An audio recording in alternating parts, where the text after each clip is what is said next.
Então, eu acho que eu vou, assim, não vamos fazer aqueles agradecimentos todos, porque já fizemos ontem, né, e tal, a gente pode ir direto ao assunto, para aproveitar nosso tempo com essas pessoas aqui convidadas, né. Essa é uma das 3 atividades que não são só dos alunos, né. As 2 hoje já foram ontem, não é isso? Ou foi uma hoje, né? Não, foram 2 ontem. Então, vou começar fazendo uma apresentação muito sucinta de coisas que eu me lembro, porque não dá para falar da vida dessas pessoas aqui.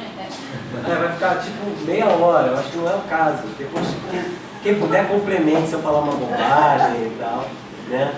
Então, vou falar aqui nessa ordem, tá? Acho que em relação a esse tema, né, se for pensar em teatro e ativismo, ou teatro em interseção, né, na sociedade e tal, a Rosiane, a professora daqui, né, é uma pessoa chave, assim, para quem, inclusive o pessoal da mesa de amanhã, nossa galera, que vai falar sobre teatro e políticas públicas, né,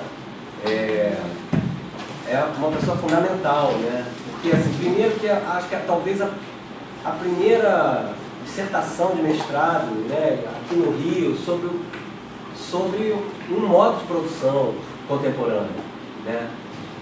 Que é sempre uma defasagem na nossa pesquisa, né? A gente fala muito dos modos de produção, de como era no teatro antigo, né? A coisa da bilheteria e tal, mas não, e os modos de produção atuais? Então, já nem são mais tão atuais, né? Mas, enfim, nem vou falar o ano também, é uma dissertação que ela fez uma pesquisa incrível sobre teatros de grupo, sobre grupos de teatro aqui no Rio, né? Ainda na dissertação. E outra coisa também, outra coisa que eu também usei muito no doutorado, que é Teatro e Estado, que é um livro importantíssimo de uma fase ali em 1992, falando sobre, no momento em que essa coisa do patrocínio no Brasil começava, né, a ganhar corpo, assim, como uma forma de se produzir teatro, né? Aí Rosiane escreve junto com Ian Michalski um trabalho importantíssimo discutindo essa questão, né?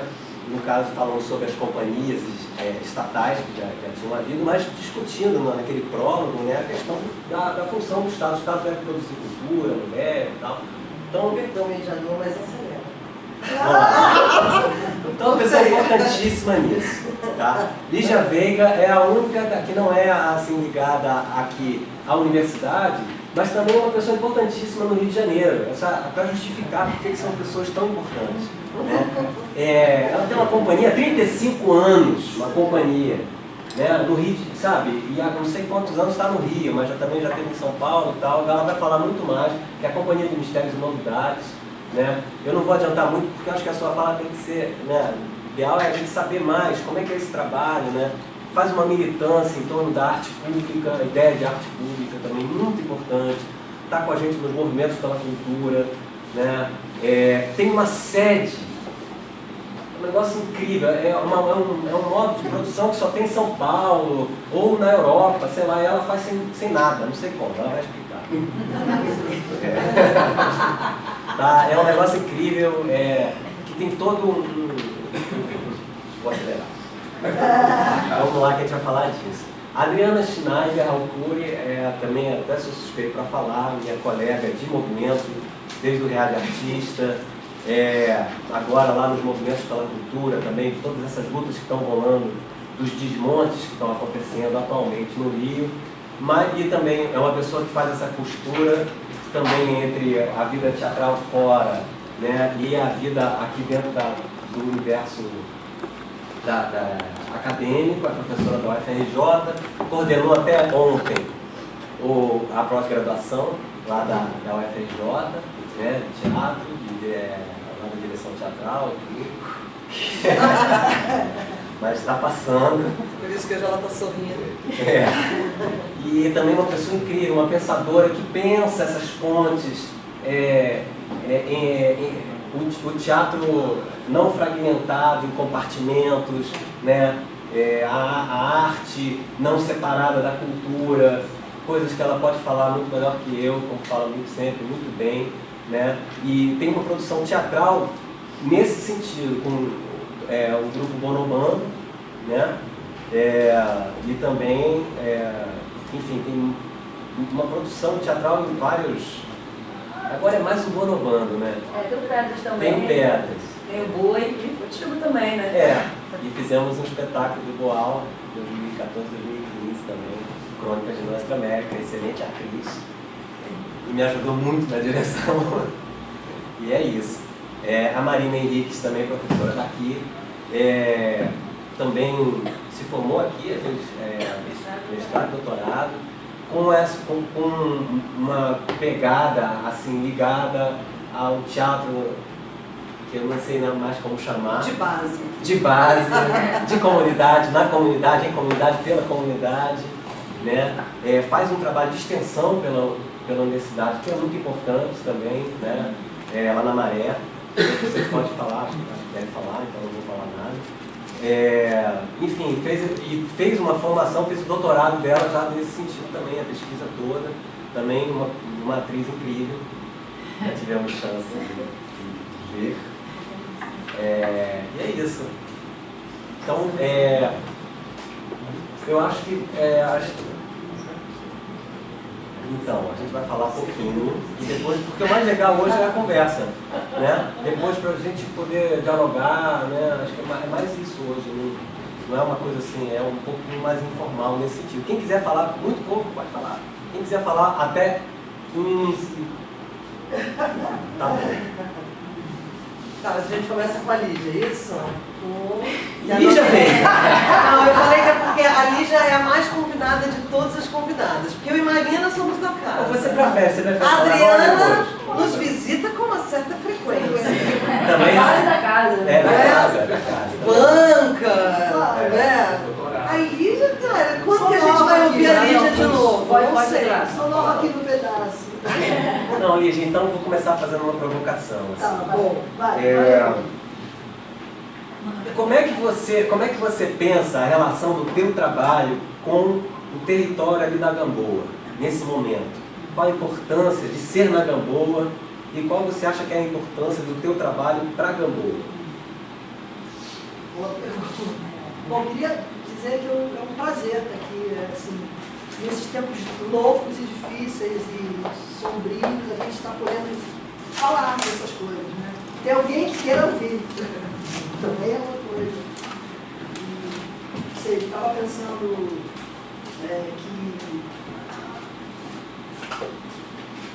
pensando no Boaventura, não sei se vocês viram quando ele veio aqui, ele veio até uns 2 anos atrás, talvez. Ele fala que o ato criador é a coisa mais importante contra a barbárie. Né? E a gente está vivendo nesse tempo. Né? Que o que a gente pode fazer é atuar com o nosso poder criador, né? Potência criadora que a gente tem. E aí, o que acontece lá na Gamboa, lá na zona portuária, é uma que é dentro dessa cidade, né, um desmonte total da cultura, e como a gente pode atuar ali, né? A gente está lá desde... É uma pergunta que eu também não sei como, eu não sei o que a gente... Como a gente pode atuar agora nesse momento? Estamos tentando com as nossas ferramentas que a gente começou, que a gente iniciou.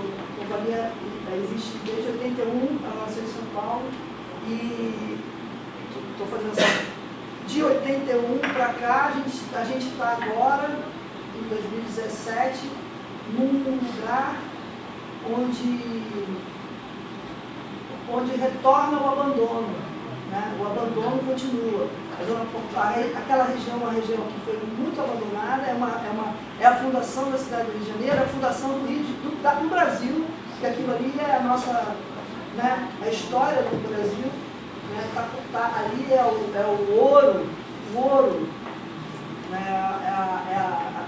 é um sítio arqueológico em todos os sentidos mais profundos da nossa ancestralidade. A gente está ali, a gente também escolheu estar ali por isso, né, por essa questão, mas é um lugar que sempre foi dos excluídos, e há um abandono total fisicamente, né, sentido de não tinha saneamento direito, não tinha iluminação direito, e continua não tendo, apesar dessa maquiagem toda que foi feita, né, na orla, mas na parte de dentro onde a gente está na rua, para vocês se situarem, quem não conhece, está na rua do cemitério dos Pretos Novos, onde está sendo, o Instituto Pretos Novos está sendo, é patrimônio da humanidade, né, concorreu ao patrimônio da humanidade junto com o Carlos Valongo, no entanto, está fechando, porque não tem apoio.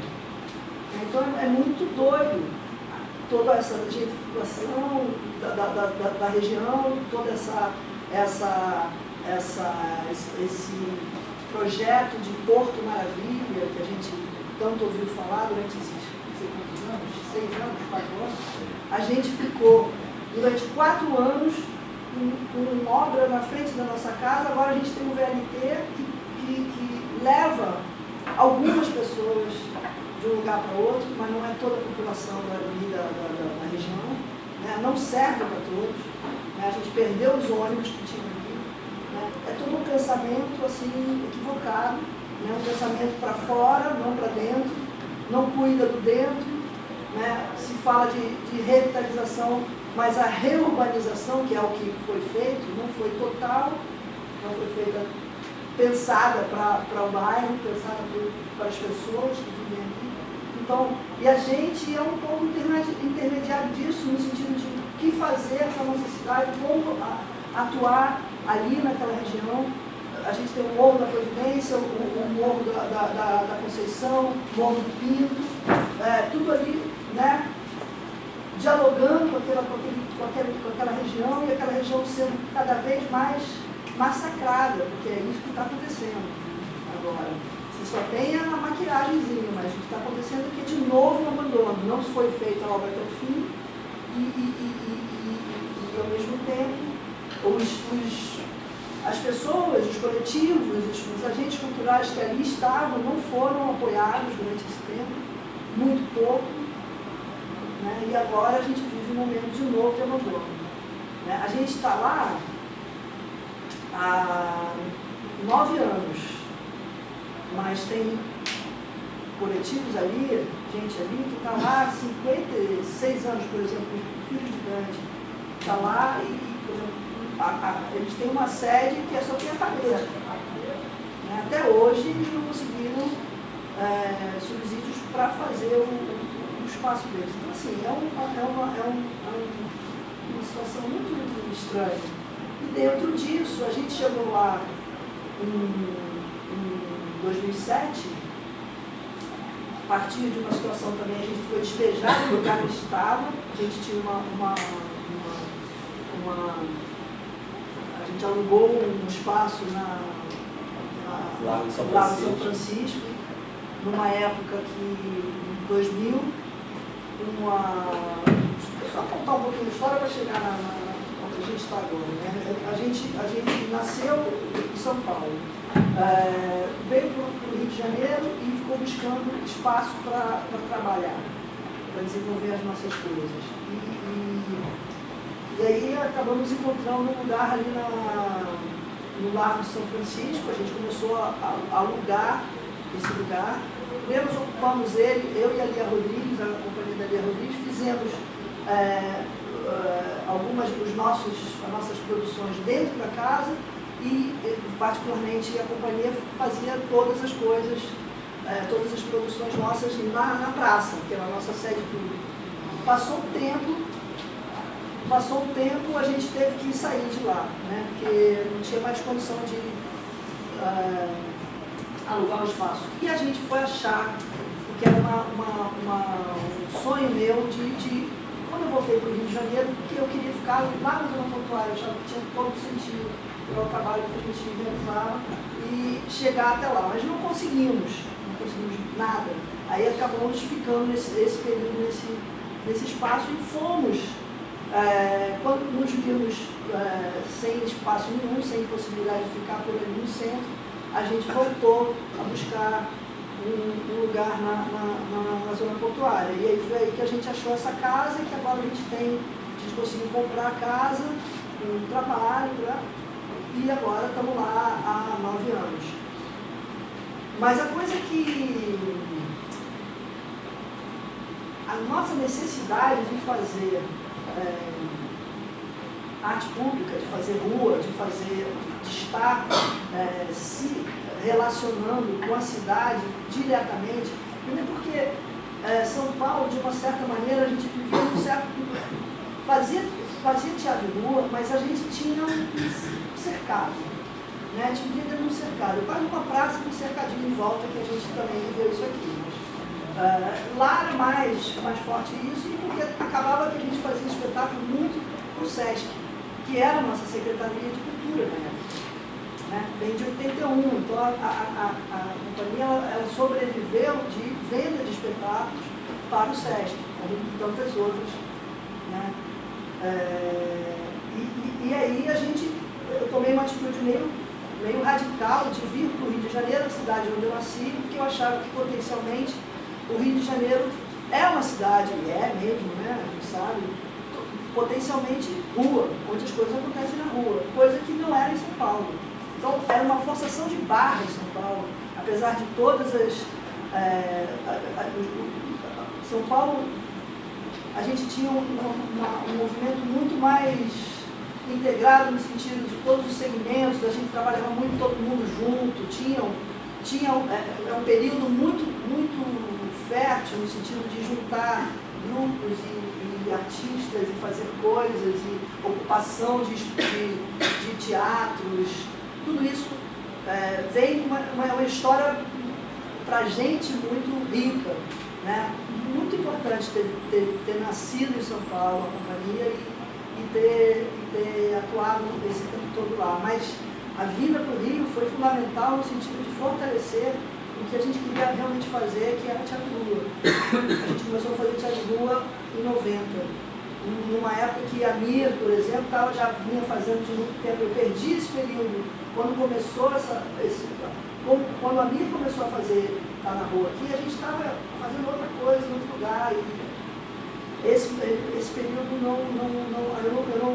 eu não dialogava com ele, mas quando eu cheguei aqui, foi muito importante esse encontro com a Mir, porque aí já começou a se falar de arte pública, ele começou a pensar nesse conceito que é muito antigo, mas também é muito novo, no sentido que eu não estou fazendo arte pública, não é uma escultura que um artista faz e coloca na praça pública, e isso a gente tem que pensar de uma maneira mais ampla, que essa arte pública é qualquer manifestação artística que a gente está fazendo na rua e que pensa a rua, que pensa a cidade, ou seja, você está dando o seu melhor, talvez seja a melhor cidadania, seria você estar fazendo o seu melhor, né, para todos. Né? Então pensar isso, e o que isso pode provocar, o que pode abrir de possibilidades, que pode dar vigor à nossa potência, né, de cada um, né, a potência de cada um tem. Como a gente pode dialogar com isso e botar isso em prática, indo para a rua e pensando essa ação como pode ser a potência máxima do momento, né? Nossa. Então a gente foi para a zona portuária pensando que a gente queria dialogar com aquela comunidade ali, fazer coisas que a gente pudesse usar a praça como a nossa sede pública, e a gente foi fazendo isso, foi construindo uma relação com a população e com as pessoas que já estavam fazendo coisas, outras que estavam dormidas nisso, querendo fazer. Então, acho que a gente, de alguma maneira, foi um pouco estímulo para essas... A gente começou a utilizar, por exemplo, a Praça da Harmonia, que era pertinho da nossa casa, que era uma praça que estava completamente abandonada. Ninguém utilizava a praça para nada. Agora a gente tem os blocos, de novo, de carnaval, por exemplo, Prata Preta, faz coisas lá o tempo todo, mesmo os escravos da Mauá, que eram lá da Prainha, vai para lá também. Atividades são feitas, Fios de Grande, uma série de atividades são feitas ali naquela praça, né? Virou até meio moda fazer coisas ali na Praça da Harmonia, porque também a Praça Mauá virou um lugar de uma vitrine, né? Que é outra coisa que não é o que a gente faz, então a Praça Mauá ficou lá para eles. Mas a gente ficou na nossa pracinha da Harmonia fazendo as nossas coisas. Mas assim, desde a entrada da gente lá, a gente criou um calendário de atividades, então todo ano a gente fazia, e aí foi no crescente, a gente fazia a procissão de Todos os Santos, por exemplo, que era um cortejo ecumênico, artístico, que andava pela cidade, saía do Largo São Francisco até a Praça 15, foi crescendo, durante 10 anos a gente fez lá, e depois a gente começou a fazer na praça saindo da Praça Mauá, saindo do Largo da Prainha ali, para a Praça da Harmonia, e foi num crescente, a gente tem 18 anos fazendo isso. Vai fazer esse ano vai ter dia 1. Todos, por favor, todos convidados, saindo da Praça Mauá, se vocês puderem, a gente vai pela Sacadura Cabral, isso aí, tá? Isso aí. Depois eu vou anunciar melhor isso. Mas assim, e várias atividades. O ano começava normalmente com o carnaval, que a gente abria lá nos campos da Mauá, então a gente começava numa caminhada no carnaval, e depois fazia dia 23 de abril, que era o dia de São Jorge, que tinha as festas de São Jorge na região, eram famosíssimas nos anos 30, e a gente retomou essa festa fazendo um espetáculo, que é um espetáculo de repertório da gente, que é a Saga de Jorge. Nessa primeira vez que a gente fez o espetáculo, a gente juntou a galera toda que fazia coisas lá, e eles vieram fazer com a gente, e a gente criou uma coisa chamada Condomínio Cultural, que eram vários agentes culturais da região que participavam, a gente fazia fóruns, discussões, conversava sobre política pública para ali, para a região. Até hoje a gente faz isso com muita dificuldade, mas faz. E aí a gente começa a fazer essas atividades na praça, que vão agregando o entorno, para juntar a gente, por exemplo, na Casa Amarela, Mauriciora, lá no Mundo da Providência, o povo que faz de artes plásticas, que dá no Mundo da Conceição. Aí vai juntando a galera e a gente vai começando a fazer atividades entre nós. Né? Por um bom tempo a gente conseguiu fazer isso. Agora, especialmente do ano passado para esse, praticamente cada um se dispensou totalmente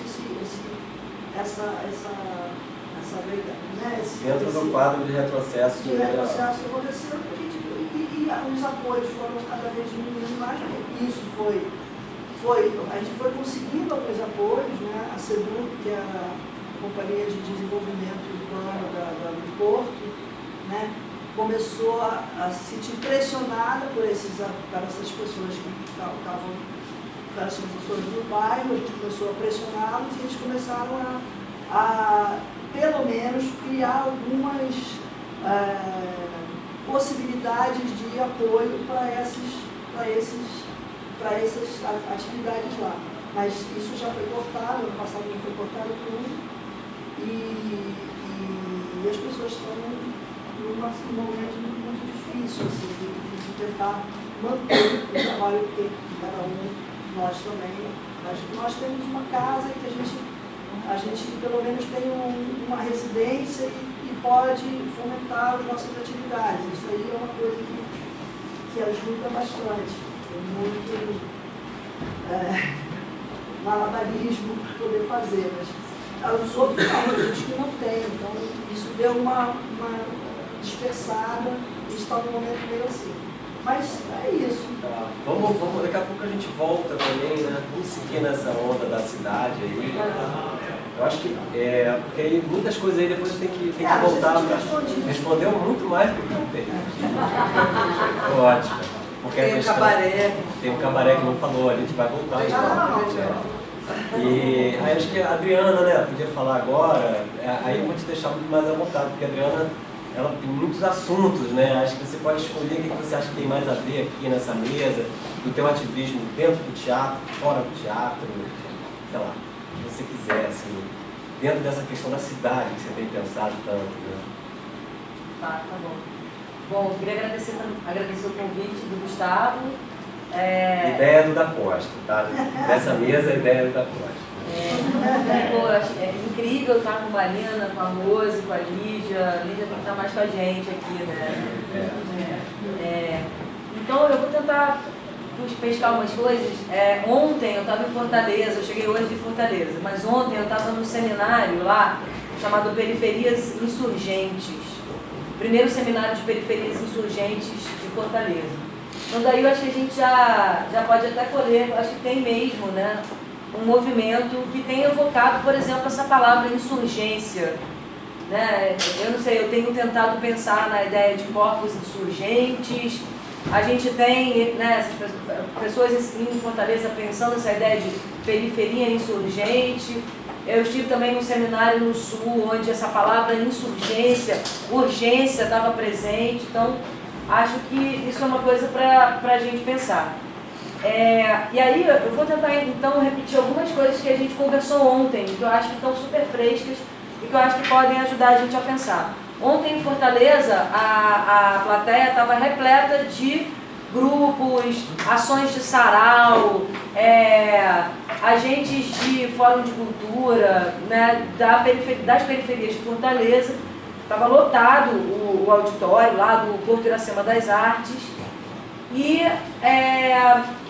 tinha um lugar meio usual, né, quando a gente se encontra, que é alguma coisa que sempre é pautada por muita reclamação, né?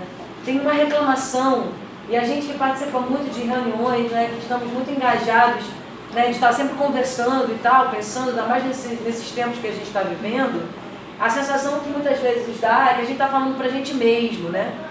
E acho que tem questões que são urgentes, principalmente nesse momento, onde a criminalização da arte e da cultura e dos artistas está, né, chegou nesse lugar que a gente está agora, né? A gente está experimentando isso na carne, sendo que as periferias experimentam isso na carne de uma forma prática desde sempre, mas de alguma forma isso chegou numa vitrine, digamos assim, porque está tão explícito que a coisa perdeu um pouco, né, os parâmetros todos.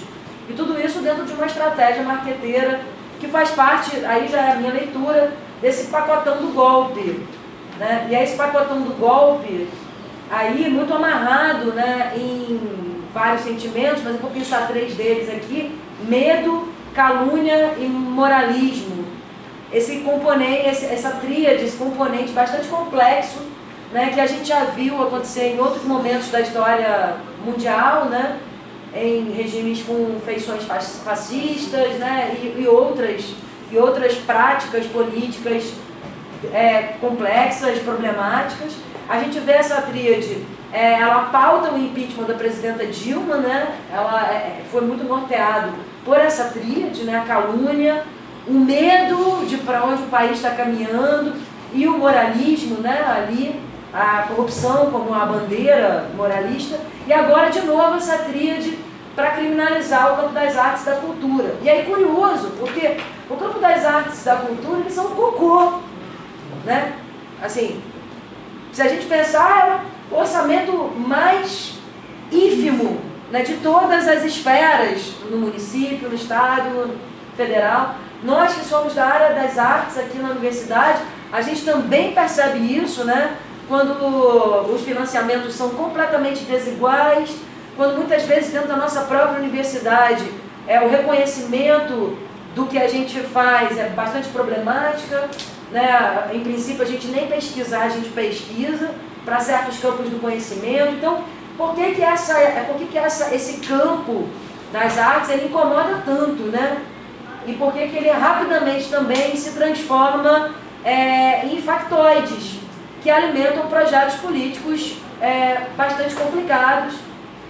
E aí, a gente está aqui no Rio de Janeiro, e o Rio de Janeiro hoje é um laboratório de uma desses projetos políticos complicados que misturam aí religião com política, né? A religião como um pretexto fundamentalista para, enfim, a se ascender politicamente, a gente sabe disso, né? E aí, novamente, a gente não está falando da religião evangélica, das múltiplas correntes do evangelismo, a gente está falando, na verdade, de uma seita, né? Uma seita aí que nasceu nos anos 80 e que não consegue se dissociar de um projeto político. Mas, bom, não vou me alongar, que droga que eu perdi tempo falando que todo mundo já está careca de saber. Mas então, esquece isso. Como eu falei, a gente em geral fica falando entre nós, né? Então, como é que a gente pode talvez propor algumas coisas? Vamos tentar propor algumas coisas? Então eu vou fazer algumas provocações aqui para a gente tentar propor. Primeiro, que a gente pensasse sobre a palavra resistência. E aí não sou só eu que tenho pensado sobre isso, né? Acho que alguns pensadores latino-americanos têm se colocado, em especial pensadores ativistas. Se o lugar de pensar a atuação política, o ativismo como resistência, ele também não geraria um lugar de passividade, um lugar onde a gente está sempre esperando para reagir. Então é como se nós estamos sendo pautados, né, para reagir. Isso é um problema. Se nós só reagimos quando somos pautados, onde estão as nossas pautas e como fazer para pautar? Então acho que isso aí é um primeiro lugar para a gente pensar. Será que resistência é de fato a melhor palavra, já que a gente está resistindo há muito tempo, né? Será que resistir é mesmo a prática? Como a gente pode problematizar isso e não ficar naturalizando, né? A arte é o campo da resistência, nós naturalizamos isso. Como problematizar a resistência, como parar de ser pautado e como passar a pautar. Que também tem muito a ver, resistência, insistência, foi o que surgiu ontem em Fortaleza, né? A galera falou, a gente insiste. Então, assim, a insistência, acho também incidir, eu acho interessante de pensar, e ontem surgiu também luta, né? Eu acho que é uma outra postura diante dos problemas e das questões. Então, e, novamente, né, nesse caso que estamos vivendo agora, desses factoides marqueteiros, desse movimento dos direitinhos, que eu me recuso a dizer o nome, a gente está sendo pautado por esses caras, né? Estamos sendo pautados, isso é um problema. Então, isso é a primeira questão. A segunda questão, que também é óbvia, se a arte é esse cocôzinho, por que ela tem esse tamanho quando ela aparece na esfera política como está aparecendo? E se a gente for analisar nesses últimos anos de conjuntura, a arte e a cultura tiveram um papel muito importante, né? Desde 2013, seja denunciando, ou seja problematizando as formas, os dispositivos de luta e uma série de outras coisas. Bom, a caixa de Pandora foi aberta, então tudo isso que eu estou dizendo serve aos múltiplos campos políticos, à esquerda ou à direita, né? Mas, enfim, eu quero falar da esquerda porque é de onde eu posso e quero falar. Beleza, então, se a arte é transversal a todas as instâncias da vida social, esse bordão também, que a gente deveria colocar em todos os lugares, por que ela ocupa, então, a esfera do pior orçamento? Por que ela, né, no universo universitário das pesquisas, ela também ocupa um espaço ínfimo? Como que a gente desafia isso? Daí, talvez, pensar, se é isso, talvez a luta da arte, a luta da cultura, não seja se entrincheirar, talvez seja problematizar as outras instâncias da vida social. Então, por que não pensar que a cultura é um problema da educação, ela pode problematizar muito bem a saúde, ela pode problematizar muito bem o meio ambiente? Por que talvez nós não possamos invadir esses outros campos, defendendo, por exemplo, para quem acredita na institucionalidade, cadeiras, coordenações dentro de cada uma dessas pastas, né, nas 3 instâncias? Como é que a gente problematiza isso?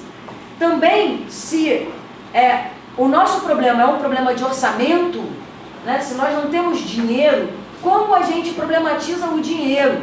e como a gente compreende as economias que geram o nosso campo e como a gente também para de repetir o bordão que opõe arte a mercado. A gente comete uma falácia, porque não existe um só mercado, existem múltiplos mercados. E se o nosso campo é um campo de invenção, nós temos talvez que descobrir ou criar esses mercados, e isso faz parte da tal da discussão de modos de produção relacionados a modos de criação. Então, por exemplo, o Gustavo ele tem participado semanalmente de reuniões na Câmara Municipal para discutir o orçamento da cidade. Quem aqui já viu como funciona o orçamento da cidade e por que a gente recebe nem 0,5% desse orçamento? O Gustavo está lá com outras pessoas e ele acaba sendo um informante dos movimentos, e o que é muito importante, porque nem todo mundo pode, mas ele está se propondo a isso. E aí depois eu também queria que você falasse sobre isso, porque é muito importante, porque ali a gente vê que tem dinheiro sim, e que a retórica da crise é uma retórica, como outra qualquer, que faz parte desse pacote medo, moralidade, calúnia. Ele faz parte desse enredo. Então a crise também é uma retórica. Porque se a gente olha, por exemplo, quanto o prefeito destina para o gabinete dele, ou quanto ele destina para a publicidade da prefeitura, ou quanto ele destina para a Casa Civil, ou para o seu staff, vocês vão ficar estupefatos, assim. 10% daquilo pagava o fomento, por exemplo. Ou talvez menos. Enfim, ou se ele deixasse de fazer um anúncio, ele resolvia boa parte, eu criava programas de cultura para a cidade. Então, o que está acontecendo? Então vamos entrar aí no outro problema, que eu acho que estou terminando, vou falar mais 2 problemas também, que é a ideia também, aí, pensando a cidade, a nossa cidade, ela concentra muito a produção de arte e cultura num determinado espaço, a Zona Sul no centro e tal. Durante muito tempo a gente ficou com essa balela, de que aqui é a produção, é o centro nervoso, mas que o resto da cidade eram grandes vazios de cultura, e aí se criou o termo lá, contrapartida social, um conceito tenebroso, extremamente civilizatório, no pior sentido, onde nós daqui do centro, da Zona Sul... Oi, Vanessinha! A Vanessa do Bruno Bando, gente. Onde se acreditava que lá onde a Vanessa mora não existia cultura, não existia arte, não existia produção. Então, os artistas intelectuais da Zona Sul e do centro tinham que levar cultura para onde não existia. Enfim, e aí eu acho que a gente também, isso é um exemplo para pensar também como o nosso campo, ele acabou também se elitizando, e como essa elitização também do ofício da arte acabou distanciando o artista do interesse pelo dinheiro. O dinheiro aí virou uma coisa mundana, O artista não pode lidar com dinheiro, então ele terceirizou a lida com dinheiro para a figura de um produtor, sei lá. E, ao mesmo tempo, também ele se distancia da política porque ela é uma coisa suja. E agora a gente está pagando o pato desse nojinho, E aí, assim, durante muito tempo a gente também, eu acho que a gente ainda acredita nisso, que o problema está nas periferias, que o problema está nas favelas, e que nós temos que resolver o problema dos pobres, ou que a gente tem que resolver esse problema. E na verdade eu acho que não é esse problema. O problema está no 1%, o problema está exatamente na elite que comanda e que regula tudo isso. E no caso do Brasil, essa elite ela é bastante problemática. Porque eu acho que a gente muitas vezes, até na universidade, a gente fala de neoliberalismo, mas a sensação que me dá aqui no Brasil, nem no estágio do capitalismo neoliberal a gente chegou aqui, A gente está ainda aqui, o nosso capitalismo é um capitalismo predatório, um capitalismo de porcos sedentos, que querem engordar seu próprio estômago, então é bastante complexo. E a nossa elite, ela faz parte desse pacotão. Então talvez esteja no momento de nós, artistas, começarmos a problematizar esse campo, em especial artistas de outros centros, para não repetir a palavra periferia, que os artistas de outro centro passam a inverter, e aí eu queria pensar também nesse outro mecanismo, a ideia de inversão, inverter as lógicas. Inversão no sentido assim, está na hora da periferia realizar projeto social para a elite, o jogo tem que virar. Então eu acho que essa é a onda. Como é que a gente cria projeto social para o jovem morador dos condomínios da Barra? Como é que a gente cria projeto social para esse segmento do 1%? Porque me parece que invertendo essa lógica, talvez a gente provoque aí consequências. E fechando a fala, em cima dessa nossa pergunta, né, o que fazer, né, todos nós, a gente abre o Facebook e a gente vê, caramba, o que a gente faz? Mas o que a gente faz?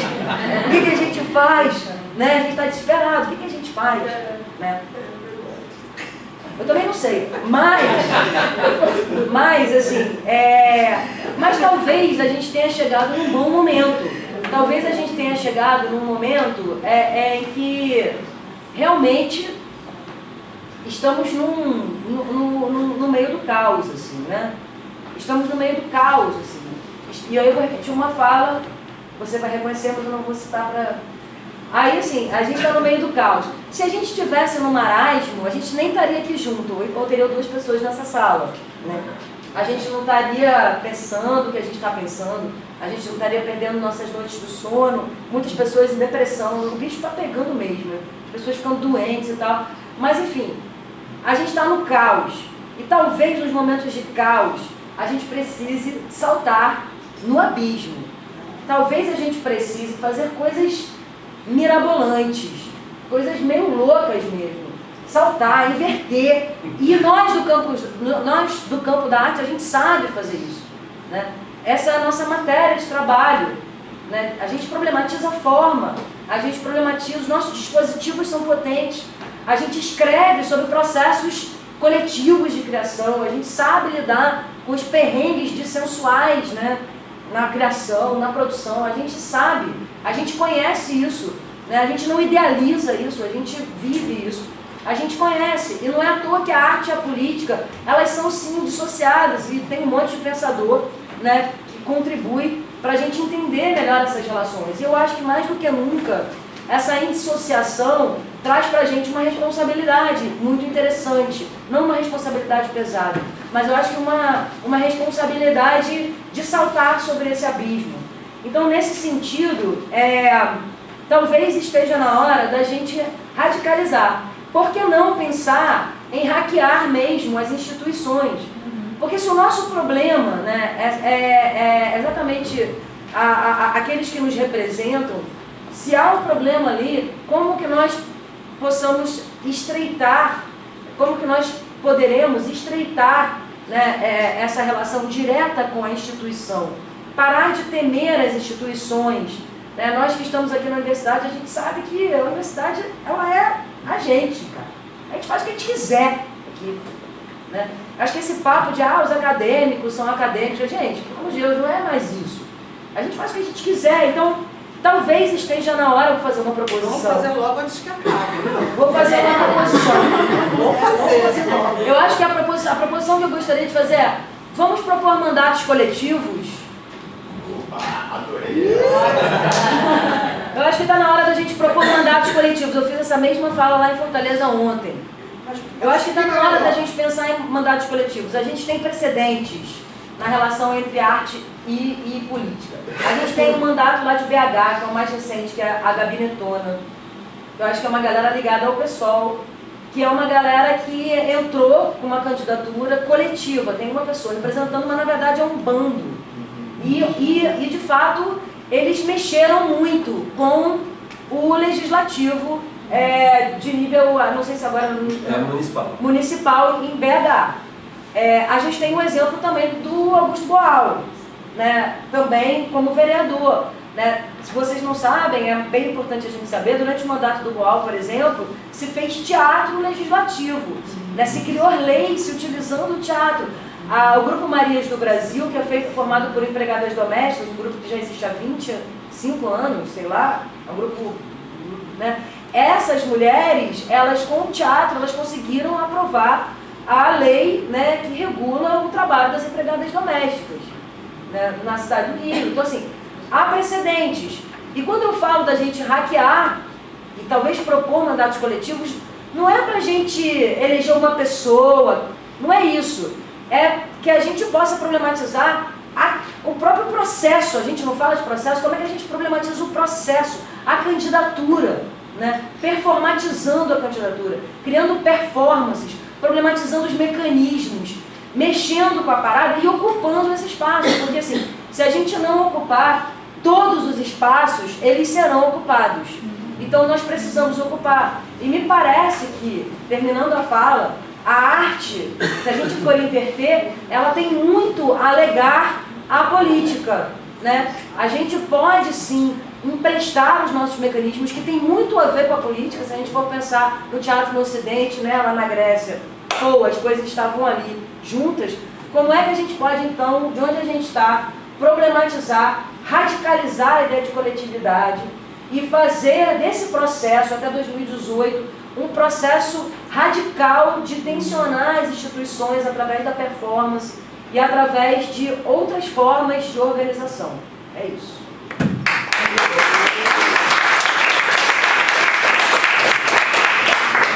Dentro da universidade também, de repente, né? É, também. Essa parte que eu gostei. É. Os cargos do ser coletivo. Agora que ela conseguiu deixar de ser coordenadora, né?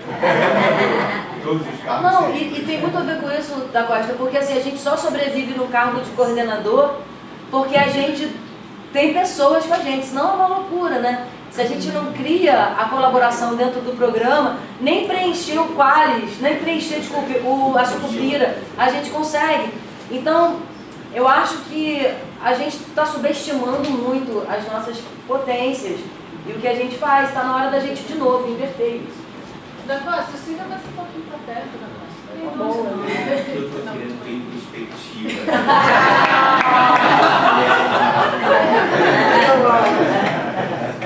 Muito bom. Tudo, né? Marina, aí também vou te deixar à vontade, assim, dentro do teu trabalho aí, tudo isso, essas questões, elas têm tudo a ver com o que a gente falou até agora. Então, bom, obrigada pelo convite, super feliz com essa mesa incrível, parabéns pela organização, nunca vi um colóquio assim tão cheio, né, tão bombado, então é bem bacana, assim, de ver estudantes da graduação também, acho super importante. E aí eu fiquei pensando, né, como abordar esse tema nessa mesa com essas pessoas, e por acaso eu acabei de ler um livro que chama Fissurar o Capitalismo, de um irlandês que é radicado no México, cara das ciências sociais, ele chama John Holloway. Fissurar o Capitalismo. E aí eu pensei, bom, acho que eu vou arriscar alguns pensamentos aqui, abordando o tema da mesa e dialogando com esse autor. O Holloway, ele diz logo na segunda página do livro, eu organizei a minha fala, assim, porque eu sou péssima de improviso, então está bem organizado aqui. O Holloway, ele diz logo na segunda página que não há nada de especial em ser revolucionário anticapitalista, que essa já é a história de muitas pessoas, milhões de pessoas espalhadas pelo mundo, e muitas delas acreditam, como nós aqui, seres que ele chama inadequados, sonhadores, que querem criar um mundo diferente, um país, uma cidade diferente. São pessoas de diversos campos do conhecimento que compartilham o mesmo movimento. É um movimento que ele chama de recusa, tracinho e tracinho criação. Então é recusa e criação. E ele traz também logo no início do livro a imagem de um pesadelo, não sei se alguém aqui já teve esse pesadelo horrível, que é você estar num cômodo e as paredes começarem a te pressionar, a provocar essa sensação de esmagamento. E ele diz que existem 3 tipos de reação a esse esmagamento. A primeira reação é aquela da pessoa que não está percebendo o esmagamento, que está ali meio anestesiada e não está ciente do que está ocorrendo. Outras pessoas percebem esse movimento de esmagamento das paredes e apontam e dizem, olha, as paredes vão nos esmagar. E há outras pessoas que se debatem, que se jogam nas paredes, que golpeiam as paredes e que tentam encontrar ou criar as fissuras, né? Então, para o Holloway, existe uma resposta, eu acho, para essa pergunta que todos nós estamos nos fazendo, né? Como podemos pensar em mudar o mundo radicalmente quando isso parece ser tão impossível? O que podemos fazer ou o que já estamos fazendo? Segundo ele, fissurar o capitalismo, rompê-lo de tantas formas quanto pudermos tentar, expandir, multiplicar as fissuras, promovendo uma confluência de fissuras. Ou seja, recusar o sistema que nos nega a autodeterminação e a autonomia, criando um espaço-tempo no qual tentamos viver como sujeitos ao invés de objetos. Acho que isso tem a ver com o que a Adriana falava sobre parar de ser pautado e passar a pautar. Então nós vivemos em tempos também, como já foi dito pela mesa, terríveis, sombrios, nas mãos de forças ruins, né, para lembrar o poema do Brecht, que é tragicamente ainda muito atual. Mas eu acredito, acho que todos nós acreditamos que o teatro seja capaz de unir pessoas, grupos de pessoas e projetos inspirados por uma outra dinâmica, diferente da do mundo que está aí, uma dinâmica que o Holloway caracteriza como baseada, entre aspas, na camaradagem, dignidade, amorosidade, solidariedade, ética. Todos esses nomes que contrastam com as relações mercantilizadas, monetizadas do capitalismo. É claro que a gente precisa fazer a ressalva que isso pensando no limite da impossibilidade, porque todos nós precisamos conversar com o diabo, né? Dançar com o diabo, precisamos de fomento, precisamos, né, do dinheiro para tocar os nossos projetos.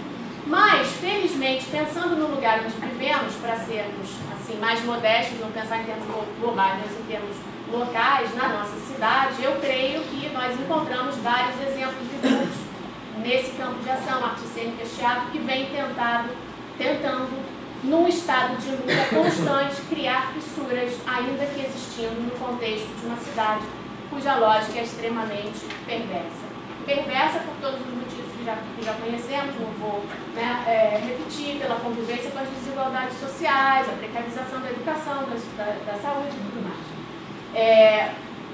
Um contexto que é um outro autor que eu ando pesquisando, é o David Harvey, que é um geógrafo, ele diz que esse contexto determina a desigualdade de direitos sobre a cidade, ou seja, quem tem dinheiro está autorizado a circular da melhor maneira possível, quem não tem sobrevive em situação de extrema dificuldade.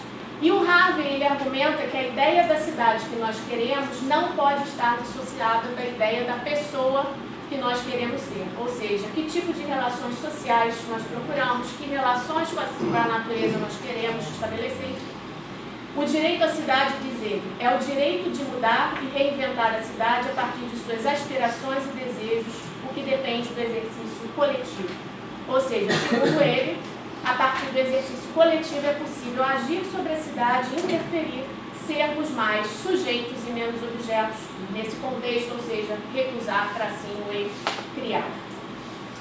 E aí fiquei pensando um pouco sobre o meu percurso de vida prática, trabalhando com teatro, com educação, também a pesquisa. Eu percebo que eu sempre estive interessada, curiosa, desejosa de encontrar grupos que de alguma forma estivessem não apenas recusando, mas agindo para alterar a lógica perversa do lugar onde vivemos. Então, durante o mestrado e doutorado aqui na pós da Unirio, eu estudei alguns exemplos de coletivos oriundos dos espaços populares da cidade, né, que encontram o teatro como um meio para proferir a sua voz no seu corpo, contando as suas histórias a partir de uma narrativa própria que fala para os seus territórios, mas que também fala para fora deles. Quando eu ingressei no mestrado aqui em 2002, já faz um tempo, né, 15 anos, naquela disciplina de metodologia da pesquisa, eu tive que decidir entre falar sobre o que eu vinha fazendo, trabalhando com jovens na periferia, nas favelas, nos tais projetos sociais, né, ficaram bastante conhecidos nos anos 90, ou se eu falaria sobre um objeto a ser analisado. E aí acabei optando por falar sobre o Nós do Morro, que na época ia completar 20 anos, hoje já são mais de 30 anos. E o que eu percebi ali era um grupo que havia surgido espontaneamente de dentro do Vidigal, que contava com apoio comunitário, que ficou muito tempo sem apoio financeiro, e que escolheu falar sobre o Vidigal, pelo menos na cena e na dramaturgia criados lá no início da história do grupo. Encontrei também, felizmente, durante o doutorado, um outro grupo chamado Grupo Código, que é de Japeri, Baixada Fluminense, que tem o Jorge aqui no doutorado agora, que vai falar sobre a rede Baixada em Cena. Acho que tem relação também com a Adriana falou, né, de a gente achar que só o que a gente fazia aqui no centro ou na zona sul da cidade representava a produção teatral do Rio de Janeiro, mas não, a gente tem esse coletivo, a rede Baixada em Cena, são 18 coletivos, né, em 13 municípios da Baixada, então eles estão muito mais visíveis hoje. E encontrei também a Companhia Marginal, na Maré. Então são exemplos de grupos que estão, né, se atirando contra as paredes, criando fissuras nos territórios mais atacados pela globalização neoliberal perversa. Além de grupos, a gente pode citar também espaços, né? Por exemplo, na Nova Holanda existem 2 galpões. A Nova Holanda é uma das favelas que compõe o Complexo da Maré, o Centro de Artes da Maré e o Galpão Bela Maré, que são espaços que estão, né, criando confluências de pessoas da cidade inteira. Então existem as produções da própria Maré, produções de fora da Maré, que vão lá se apresentar. Então são 2 polos, né, que de certa forma eliminam essa ideia de que a favela é um território à parte, né, porque faz parte da cidade. Já vou terminar. Então, o que eu percebo é que existem redes de sociabilidade que se formaram e ainda se formam para apoiar as ações de grupos que recusam a lógica do sistema e que criam espaços de momentos de fuga do sistema. É claro que não podemos ser ingênuos de achar que esses espaços são totalmente autônomos, né, como eu já disse, totalmente protegidos do sistema, mas eles aspiram a autonomia. E eles estariam, segundo Holloway, criando, são 2 conceitos que ele traz, fissura temporal e fissura espacial nos padrões de dominação. Ele diz o seguinte: espaços e momentos que, enquanto estamos juntos, nosso projeto, nossa celebração, nossa raiva pode criar uma alteridade, uma maneira diferente de fazer e se relacionar. Fiquei pensando também sobre a universidade e sobre o meu lugar aqui na universidade pública, né? O que isso significa e como que eu tenho tentado, se eu tenho conseguido encontrar fissuras, né, também dentro desse espaço da universidade.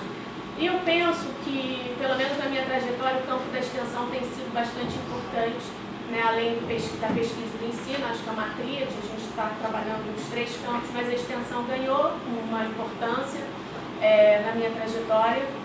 E aí eu vou fazer um breve parênteses para falar sobre o livro do Boaventura de Souza Santos, que é A Universidade do Século XXI, para uma reforma democrática e emancipatória da universidade, que ele analisa os últimos 10 anos da universidade pública. Ele não fala só sobre o Brasil, fala sobre outros lugares também. Mas ele, dentro desse cenário de transformação que ele aponta, são 2 processos marcantes: o desinvestimento do Estado na universidade pública e a globalização mercantil da universidade. E há um ponto em que ele pergunta, mas o que fazer diante disso também? E ele destaca o lugar da extensão. Então eu gostaria de trazer, ele diz assim: a universidade precisa conceber as atividades de extensão como modo alternativo ao capitalismo global, atribuindo às universidades uma participação ativa na construção da coesão social, no aprofundamento da democracia, na luta contra a exclusão social, na resolução de problemas da discriminação social. Por que é marcante para mim a extensão? Porque, não sei se todos sabem, eu coordeno um programa chamado Programa Teatro em Comunidade, que acontece na Maré, mas quando a gente não vou falar sobre isso agora. Enfim, ele acontece em 2 pontos na Maré e na Penha. São 3 espaços, parceria universidade com organizações comunitárias, e a dinâmica são os licenciados em teatro da graduação que trabalham com jovens, grupos de jovens e adultos nesses espaços da Maré e na Penha. A extensão, ela ganhou importância na minha atuação aqui, na atuação não só minha, mas de diversas pessoas, porque esse projeto ele não acontece sozinho. E eu penso que estar com o pé dentro e fora da universidade tem garantido para mim mesma uma coerência com a minha trajetória de vida, com a minha trajetória no teatro, como educadora, como pesquisadora, como alguém que aspira por uma realidade menos desigual. São nos encontros da Maré, não quero dizer que aqui na universidade isso também não aconteça, né? Mas que eu me sinto, que eu sinto participar de dinâmicas de amorosidade, de solidariedade, de humanidade, onde eu sinto que fazer criativo, ou como diria o Holloway, atividade vital consciente, se diferencia do trabalho, impulso da atividade pelo dinheiro. Onde eu sinto que eu não estou ajudando o capitalismo a vencer e que eu não estou deixando as paredes me esmagarem. Um dos últimos trechos do livro, ele diz assim, o título é Paremos de Produzir o Capitalismo. Ele diz que gostaria de escrever um livro com um final feliz, mas que não se trata disso, que a hora é sombria e pode ser seguida por outra ainda mais sombria e a aurora pode nunca vir. E nós, os tolos que vivemos nas fissuras, talvez sejamos exatamente isso, tolos. Mas tolos que somos, pensamos que podemos ver algo novo emergindo. Estamos na penumbra de um limiar, tentando ver e entender aquilo que está se abrindo à nossa frente. Não entendemos muito bem, mas podemos ouvir fragmentos de novas melodias de luta emergindo. Podemos vislumbrar uma nova direção no fluxo da revolta. Para não acabar tão pessimista.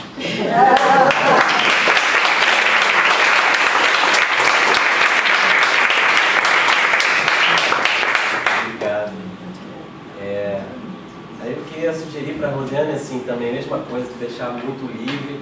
Só sugerir uma coisa, assim, para que a gente comece desde já a tematizar algo que a forma da mesa está colocando para a gente, que hoje existe uma politização benéfica do papel da mulher na sociedade brasileira, assim, né? Acho que muita coisa está sendo ensinada para todos a partir de lutas que são por direitos básicos, né? E não é à toa que são 4 mulheres muito importantes na cultura carioca que estão aqui hoje. Aí, não sei se está na hora de falar sobre isso, mas se você puder também... Tá. Fala sobre isso também. Também, porque eu tenho certeza que enfim, você vai falar muito bem sobre tudo isso que falar, né? Na verdade, eu tenho tido muita vontade de falar, acho que como todos os colegas aqui, dos acontecimentos mais recentes. Mas há os acontecimentos recentes terríveis políticos, mas a gente aqui dentro da universidade está vivendo acontecimentos muito novos e eu acho que a gente precisa começar a trabalhar em cima deles. Então, acho assim, quando a Adriana fala, né, dessa coisa da universidade, vamos fazer, e eu falei de brincadeira rápido antes que ela cabe, né? Eu tenho a sensação hoje de que, mais do que propor, a gente tem que abrir as portas e ouvir e botar um outro para falar. A Unirio, bem recentemente, foi parar nos jornais por causa de uma pichação racista. E a gente não para nunca para pensar se a nossa sala de aula permanece autoritária enquanto a gente lê Walter Benjamin. A gente lê o Benjamin, a gente faz discursos lindos, de esquerda inclusive, mas a nossa sala de aula, será que ela não é de direita? Eu, quando olho, sabe, a disposição que insiste em permanecer, eu acho que a gente continua praticando uma educação de direita. E eu acho que está insustentável isso. Sabe, eu acho que o momento é de radicalizar. Estamos vivendo numa situação muito terrível e muito radical. E não dá para a gente fazer o discurso de queremos mais dinheiro para a cultura. Sabe, eu acho que, tudo bem, queremos mais dinheiro para a cultura, mas qual cultura? A mesma? Aquela que a gente aprendeu com Franco Zampari? Sabe, o que é cultura? E o embate, assim, eu tenho a sensação que o embate está começando a se dar. E se a gente não toma cuidado, a gente vai reproduzir dentro das nossas salas de aula a dicotomia perversa que existe do lado de fora, nos diversos setores da moral, do gênero, enfim, do que for. Eu, recentemente, procurando inspiração para, oh meu Deus, o que fazer, eu me deparei com 2 mulheres inspiradoras. Uma Ana Kiefer, da PUC, ela escreveu um artigo chamado O Corpo Larvar ou a Máquina de Produzir Anfíbios, em que ela fala dessa divisão entre os corpos aceitos e os corpos não aceitos porque negros ou gordos ou trans ou enfim, né? E ela termina dizendo o seguinte: são esses mesmos corpos que hoje vêm finalmente recusar o que a eles damos ou não damos, incomodando as nossas certezas, incomodando a nossa tão benevolente abertura para o diálogo. Eles agora não pedem passagem, nem por hora justificadamente querem dialogar. Que a roda gire, e que esse espaço apertado possa, nessa dança das cadeiras, começar a acolher um número maior de bundas. E não apenas as nossas, que se creem limpas, porque brancas, assentadas, porque de direito. Então, eu acho que não dá pra gente avançar a partir daqui se a gente não começar a ceder nas nossas cadeiras, sabe? Se a gente não começar a colocar em crise a nossa noção de teatro, a nossa noção de educação, a nossa noção de conhecimento, a nossa noção de cultura, sabe? Tá na hora da gente escancarar a porta da universidade e perguntar para o lado de fora, galera, qual é a metodologia, sabe? Qual é, aonde está o conhecimento? Como é que a gente constrói junto? Porque se a gente não fizer isso, a gente vai reforçar um antagonismo, sabe? E a gente vai precisar tomar um lado, a gente vai precisar escolher um lado. Eu francamente não quero escolher lado, sabe? Eu não quero entrar numa guerra. A outra pessoa que eu gosto muito, e se vocês puderem entrar no YouTube e digitar Helena Vieira, acho que vale a pena para todos lerem ela, ouvirem ela. Helena Vieira é uma mulher trans e ela vem falando sobre essa luta. E ela problematiza dois conceitos muito importantes, belos, fantásticos, mas que precisam mesmo ser problematizados. A noção de lugar de fala e a noção de protagonismo. Então ela diz que se a gente se agarra à noção de lugar de fala, a gente elimina qualquer possibilidade de solidariedade. Porque só quem pode falar é aquele que vive. E eu jamais poderia ser solidária, jamais poderia ser companheira. Então ela diz, atenção, porque o outro, o diferente, pode ser solidário. E apesar de não ter um lugar de fala, ele pode ser cúmplice nessa luta, ele tem o que acrescentar. E a outra noção que ela problematiza é a noção de protagonismo. Ela diz, o protagonista pressupõe um antagonista. E em qualquer produto cultural em que há um protagonista, o que todo mundo deseja é a morte do antagonista. Então, o pensamento que produz o protagonismo é um pensamento fascista. E o fascismo não é prerrogativa da direita, não. Ele está aí para quem quiser pegar.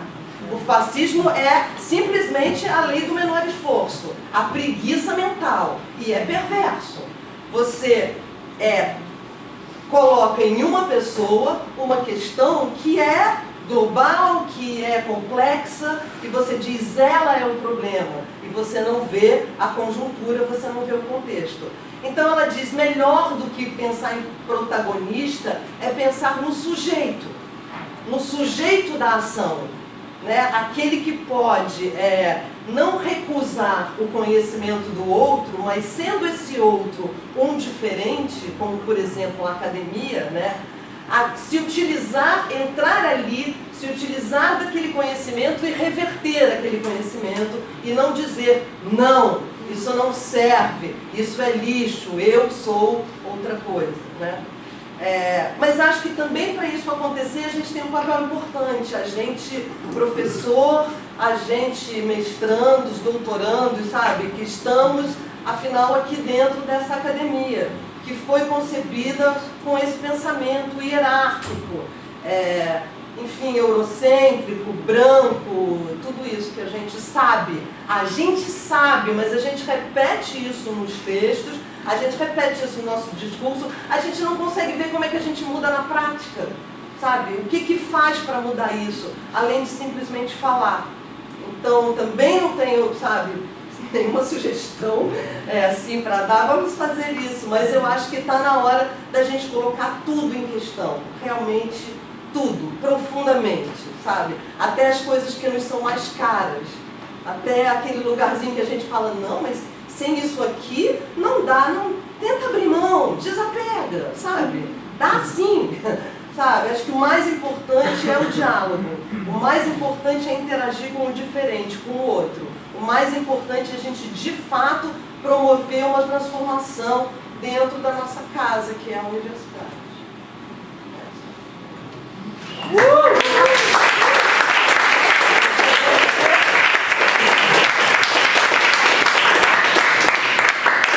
Agora eu vou favorecer vocês com o meu silêncio e pedir que, por favor, façam perguntas para essas moças tão interessantes. Vou assistir. Lígia, para esse ano eu também recebi um convite, né, lá do projeto Que Legado. Nós vamos fazer? Eu falei, vou fazer. Que é essa sensação que a gente tem aqui, ao mesmo tempo que a gente fica completamente angustiado, a gente tem lapsos de animação e de falar assim, epa, tem uma causa, né? Tem um lugar, tem uma vontade de fazer. Então a gente fica sempre nesse meio aí, mas que é um meio que vai impulsionar para algum lugar. Enfim, eu recebi esse convite, por exemplo, vou fazer porque eu preciso fazer. Em termos de temática, assim, o que aconteceu lá no seu grupo, o que está acontecendo, o que vocês têm vontade de...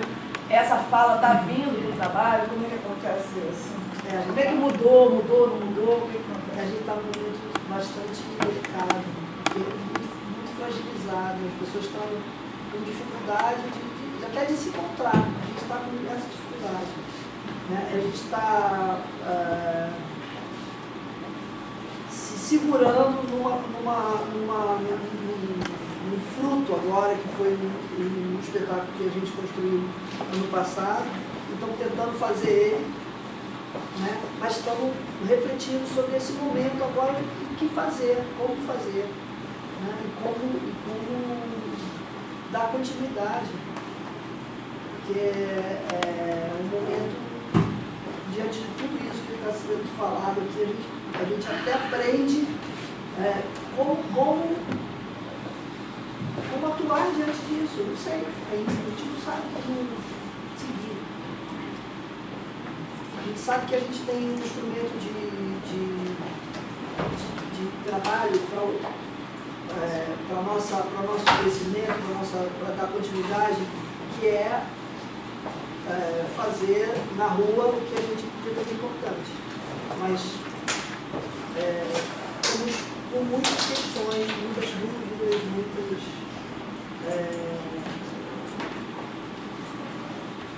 estamos no vazio. E esse vazio é importante agora para a gente vivenciar ele. Né? A gente tem medo do vazio também. Né?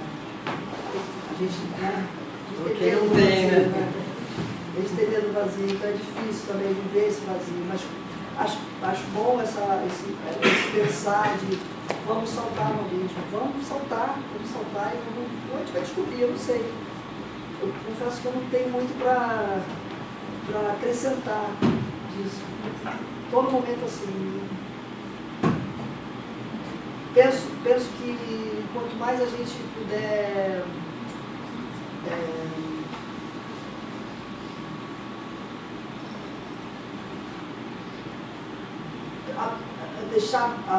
deixar o espaço vazio também, não querer colocar nada dentro desse espaço vazio, né? A gente que trabalha também com teatro, que a gente faz uma cenografia e enche de coisas no espaço vazio, a gente tem que olhar o espaço vazio agora e ver como a gente vai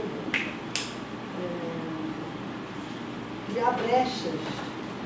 Essas fissuras que está falando são importantes. Assim, né? A gente está num momento que a gente precisa se inspirar na própria tragédia nossa. Né?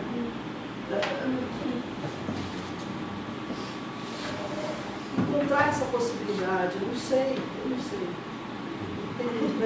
Não, mas eu não sei, eu fico sentindo assim, eu sei cada vez menos, eu estou ouvindo elas, eu estou assim, aprendendo tanto com isso que elas estão falando, mas eu sinto assim, eu não sei nada, eu cada vez estou sentindo que eu não sei nada. Eu pensava que, olha, eu estou com 58 anos, eu sempre pensei, desde criança, poxa, quando eu ficar mais velha, eu vou ser sábia, eu serei sábia. Eu não saio de nada. Olha, eu estou com 58 anos, eu estou ficando velha e eu estou ficando cada vez menos sábia. Cada vez mais. Sem saber nada. Eu não sei. Não sei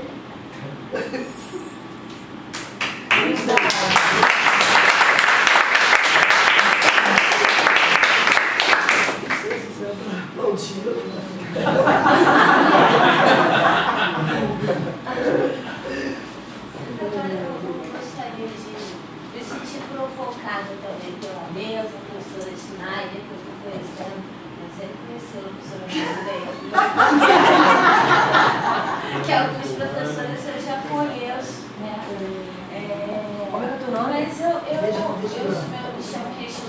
sou aluna daqui da pós-graduação também, estou em fase de conclusão, e eu vou tentar ser sucinta, porque a gente, quando está na conclusão, tem que ler muita coisa, e ser objetivo é difícil. Mas, a respeito dessa interseção, né, universidade e extensão, e essa provocação da professora, né, essa indignação da Luciane também, fiquei pensando, o que eu gosto de fazer e como o que eu gosto de fazer pode ser bom não só para mim, mas para o meu entorno. Eu sou figurinista e eu moro numa região que na televisão é dita como periférica, que é São Gonçalo, no Rio de Janeiro.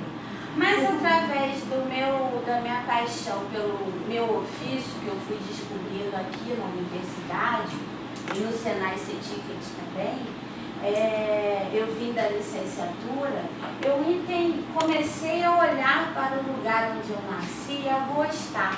E aí eu acho que isso ajuda a gente como artista a buscar satisfação no que a gente faz, unindo uma melhoria do entorno. Né? Como figurinista, eu já falei isso aqui na apresentação da professora Evelyn, amanhã eu vou apresentar comunicação, vou falar de novo. Eu lidei com costureiras, né, trabalhadores da área de base, que não entendiam o que é uma roupa de teatro. E aí eu vi que tinha problemas na área de formação educacional. E aí eu pensei, caramba, vou falar Nelson Rodrigues, pensar a sociedade brasileira com a minha plateia lá no centro do Rio, no trabalho que eu fiz, apresentei projeto. Mas o pessoal que eu trabalho aqui em São Gonçalo nunca nem ouviu falar em Nelson Rodrigues, a não ser quando a televisão mostra, o canal aberto mostra alguma coisa e chega na massa. Então, através do nosso ofício, essa provocação e essa união, extensão, faculdade, né, pensei que com a minha arte eu posso colaborar para que o outro que não tem essa formação que nós temos o privilégio de ter, né, porque nós somos uma elite. A parte acadêmica é uma elite dentro de uma sociedade que tem uma formação educacional ruim. O Darcy Ribeiro, falando dos livros que a gente lê, o Darcy Ribeiro falou assim, qual é o intelectual hoje que não tem uma parcela de culpa no analfabetismo da sociedade que vive? Então a gente é responsável, né? Foi dito aí na mesa, os alunos, mestrandos, doutorando, a professora Rosane falou. Aí eu pensei nessa provocação, o que eu estou fazendo? Ela, a professora Marina falou agora, né? Me colocando nesse lugar e me questionando. Né, através do meu ofício, meu amor, um dos amores, né, os outros não me interessam aqui dizer, mas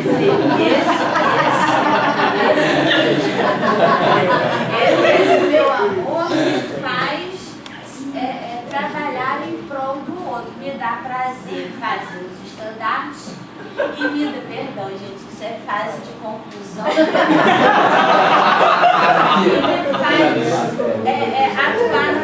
Agora eu me sinto uma cidadã da classe artística gonçalense, junto com o pessoal lá. Vamos para a praça, né, Lígia?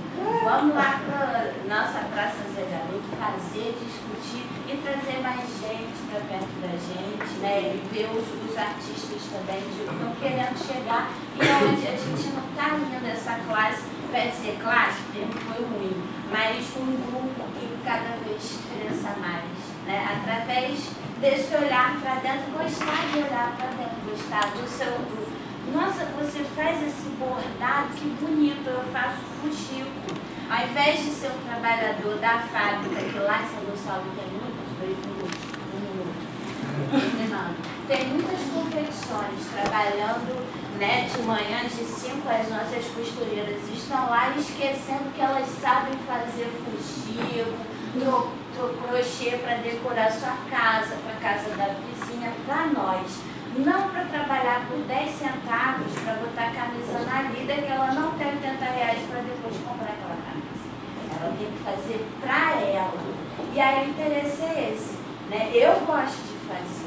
E com as outras costureiras nós podemos fazer. Aí, né, pensando esse atravessamento e tentando fazer isso. Eu senti provocada, eu queria falar, mas como eu fiquei feliz com essa mesa de ouvir tudo que eu ouvi, de ver a Lígia aqui, que eu já participei de outras discussões, todos os anos, me senti muito feliz, espero estar nessa, né? E aí feliz de ouvir essa fala que traz para a gente do Brasil. A mesa de ontem também é maravilhosa, fiquei feliz de ver também, né?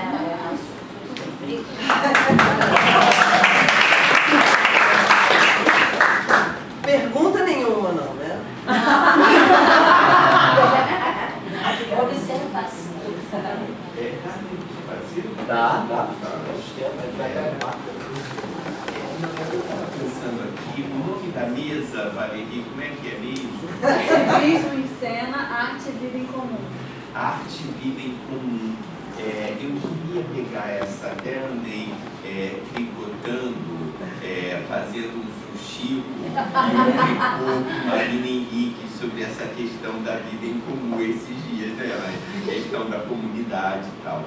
E eu queria ver, assim, eu estava muito... Outras pessoas também, eu sempre achei que tinha que ter uma mesa com mulheres persistentes, insistentes, resistentes, que nem vocês. Pensamos também até em outros nomes, tem umas mulheres, assim, tem um bando de mulheres soltas aqui no Rio de Janeiro, junta também, que é danada, né? Não. Porque eu me lembrei dessa expressão horrível, machista, um bando de mulheres, aquela coisa de um monte de mulher sozinha, né? Um bando de mulher solta e junta no Rio de Janeiro, muito maravilhosa, fazendo coisas bacanas no campo de uma associação que acaba sendo entre teatro e algum tipo de ativismo, que nem vocês fazem. E eu queria ver se é possível refletir sobre um tema que eu acho que tem a ver com vocês, que é o tema dessa relação da vida em comum com a arte. O que é vida em comum com a arte? E como é que vida em comum dos coletivos é possível? A Marina, por exemplo, falou, falando desse autor que ela mencionou, ela falou de, não foi Marina, não, foi a Adriana, que falou de perrengues dissensionais no interior dos coletivos dos quais nós participamos. Porque a gente sabe que são os perrengues dissensionais. E a Rosiane falou da Helena Vieira com a problematização da noção de lugar de fala, que tende a criar um comum fechado. O lugar de fala cria uma identidade, uma autoridade da fala a partir de uma comunidade definida, que passa a ter direito de falar em nome de qualquer um que integra aquela comunidade. É isso, para ter protagonismo, para se empoderar.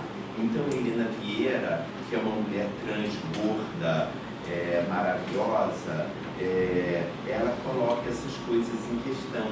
Realmente é uma coisa interessante você estar criando cânone, está problematizando o cânone ao trazer Helena Vieira, ao invés de outros autores já canonizados e consagrados. É muito bacana. Mas o fato é que vocês apontam para a possibilidade de que viver em comum é também saber viver a dissensão interna no interior do comum. Que comum é esse que ainda é possível para a gente impedir que as paredes nos espremam? Que comum é esse que ainda é possível? É o mesmo de alguns anos atrás, é o mesmo comum que tornou possível a esperança e a realização da Revolução Cubana em 59, é o mesmo comum que tornou possível todos os exércitos vermelhos que fizeram a Revolução do Proletariado, é o mesmo comum da classe operária que que nos permite ainda tentar lutar contra as paredes que estão nos excluindo. Queria perguntar isso, como é que é, ou é um outro tipo de comum interior dos quais a gente saiba lidar um pouco melhor com as diferenças, com as divergências, com os dissídios, com esses perrengues dissensionais dos coletivos dos quais nós participamos das salas de aula, quem sabe? Fica aí a pergunta para vocês: que vida em comum é essa que é possível nesse momento em que a gente se depara tão radicalmente com um vazio? Obrigado, pessoal. Para vocês, quem pudesse usar, como é que a gente tem isso? Ou alguém de vocês também, se sentirem provocados aí com a fala da Flora. Eu não sei, eu mulher. também não tenho resposta. Vou arriscar aqui o pensamento. Eu tenho pensado muito sobre essa ideia da comunidade, né? Essa palavra comunidade, essa noção de comunidade.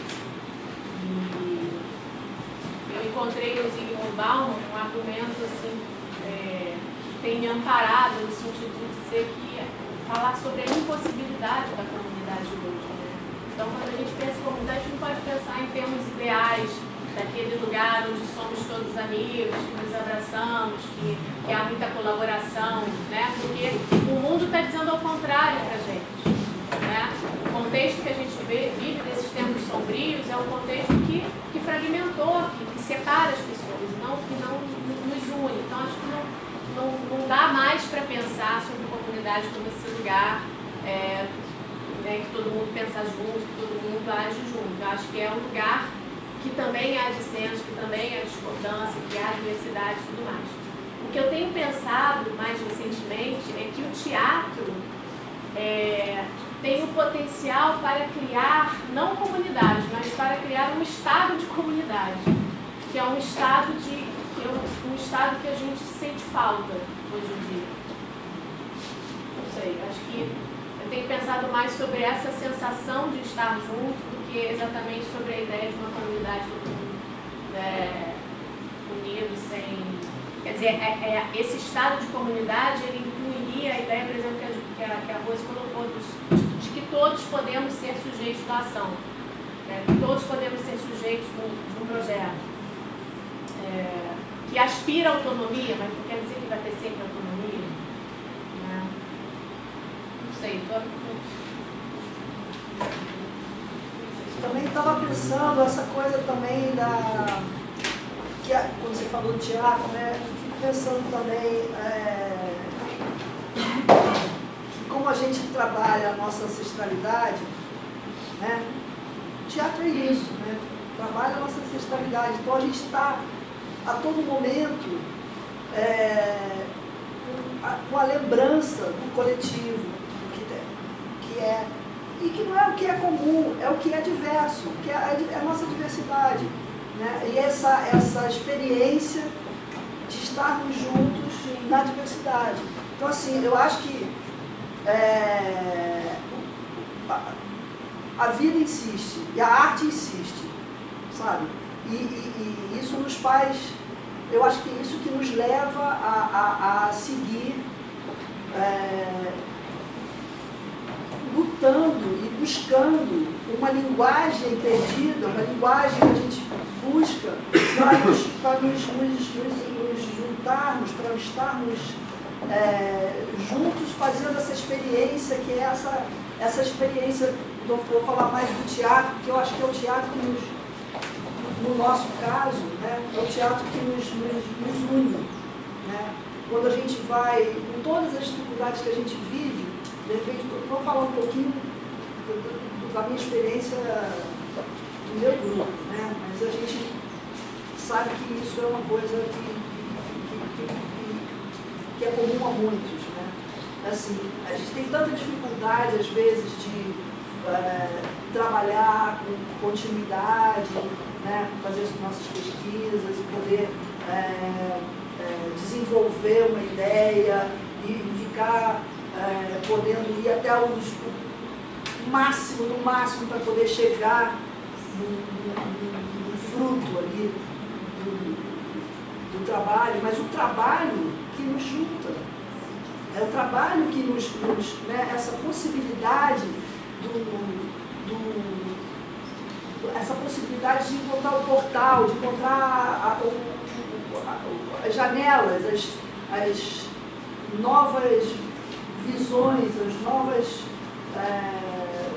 os encontros, essas possibilidades novas que vão surgindo a partir do trabalho, a partir da experiência do trabalho, né, que é o trabalho coletivo, que é o trabalho que trabalha com a nossa memória ancestral, que trabalha com a nossa... Estou falando de um teatro que é um teatro que é a vida, que é parte da vida, e é aquilo que nos salva. Né? É um teatro transformador, que passa a transformar a gente, que só a partir da gente vai transformar o outro, pode ter essa possibilidade de transformação, né? E de encontro. Né? Então é um teatro que propõe isso, que quer isso. Então é isso que nos une. Eu acho que eu acho que essa é a nossa brecha também, né? Essa é a nossa cunha para essa brecha. Posso também falar? Para encerrar, assim, depois que alguém quiser falar, né? A gente tem pouco tempo agora. Eu acho que, na verdade, da Costa, a gente está falando de múltiplos comuns, né? Acho que essa é a questão, assim. Não sei, recentemente eu li lá o livro do Davi Copenau, A Queda do Céu, e para mim é muito forte mesmo que a gente chegou ao colapso, né? Tem um fim de mundo que já aconteceu, no sentido, né, de que as nossas práticas cotidianas, a vida na cidade, né, o impacto ambiental, o próprio esvaziamento da ideia de dinheiro, o fim da concepção de trabalho, tudo isso leva ao impacto, e me parece que o nosso desafio é exatamente essa multiplicidade de produções de comum. Eu gosto do jeito como o Negri e o Hard operam ali essa noção, porque eu acho que assume exatamente essa diferença interna. E aí eu gosto também da ideia de política de Hannah Arendt, que eu acho que ilumina muito bem a necessidade de você enfrentar sempre e ter que lidar sempre com o diferente, porque na medida em que você neutraliza o diferente, você estabelece um totalitarismo, né? Então, para mim também, o grande desafio nosso é como é que a gente fala com o diferente, como é que a gente fala com certas experiências de senso comum que são completamente bloqueadas, né? E, na verdade, esse é o desafio, me parece, né? Como é que a gente não blinda a diferença, porque se a gente blinda a diferença, a gente morre. E eu acho que essa é a dinâmica, e daí também porque a política é tão bonita, porque a política é esse exercício que acontece entre a gente, né? Entre os diferentes. Eu gosto muito da forma como a Hannah Arendt, né, ilumina a noção de política, a gente deveria retomar, né? Então é isso, sabe? E aí, dentro da coisa da produção de comum, eu elencaria algumas coisas, e aí, terminando mesmo, acho que a gente deve duvidar das hierarquias, acho que a gente deve evitar a heroicização, acho que devemos circular por lugares nunca antes circulados, desafiar as fronteiras do medo, desafiar os seus limites. Acho que a gente deve se exercitar no sentido de compartilhar os saberes na medida de exercitar uma equiparação entre os saberes, populares, acadêmicos, eruditos, bagunçar POPs, bagunçar essas fronteiras, evitar essas hierarquias. Enfim, e acho que a gente deve, a gente precisa perder o medo do erro, assim. E acho que a gente deve deixar de lado o perfeccionismo, porque ele impede que a gente ouse, que a gente experimente exatamente nesse momento, é o momento da experimentação. E aí eu acredito muito na universidade, para mim é o grande bunker hoje. Também. Exatamente porque é o bunker da experimentação. Assim. Então acho que a gente deve retomar essa função da universidade. E aí eu queria dar um exemplo, posso? Saiu há um tempinho atrás um edital eu não vou saber agora, Departamento de Pesquisa, não sei, para os professores que têm projetos de pesquisa pudessem comprar materiais, contratar um serviço de um terceiro e tal. O meu projeto de pesquisa é dramaturgia e grupo, eu não gosto de trabalhar sozinha, e aí eu fui falar com 2 grupos absolutamente distintos. Um da Unirio, alunos, né, da graduação, que estão há 2 anos pesquisando juntos, todos meninos, todos brancos. E um grupo que trabalha na Maré, todos negros, falando desse tema de violência e tal. E aí coloquei isso para os 2, falei, olha só, eu posso conseguir uma graninha para materiais básicos aí que vocês precisem de ensaio e tal. E aí falei, estou propondo isso para vocês, estou propondo isso para o outro grupo e tal, não sei o quê. E para mim era assim, um investimento, uma ajuda para o que a gente em teatro e em pesquisa concebe como o aprofundamento, a verticalização, né, da pesquisa artística, da linguagem, da identidade daquele coletivo. Sabe o que eles disseram para mim? Por que a gente não se mistura os 2 grupos, já que somos tão diferentes? Eu falei, mas aí vocês vão abrir mão do projeto pessoal que vocês estão desenvolvendo? Eles falaram, depois a gente retoma, né, se for o caso. Então eu acho que quando a gente escuta, sabe, quando a gente pergunta para o outro o que é bom para você, em vez de dizer para o outro, eu sei o que é bom para você, a gente aprende muito, a gente aprende inclusive como é possível formar um comum, né? O que será esse comum.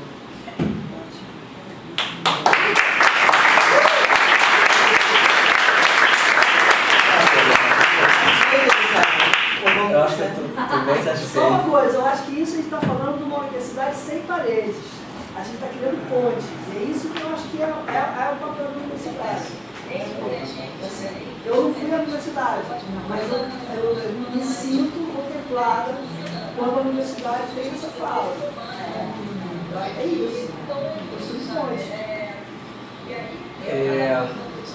Acho que não vai dar mais tempo para a gente fazer nenhuma fala, porque as falas foram pegando, e aí, mais assim, nenhuma pergunta.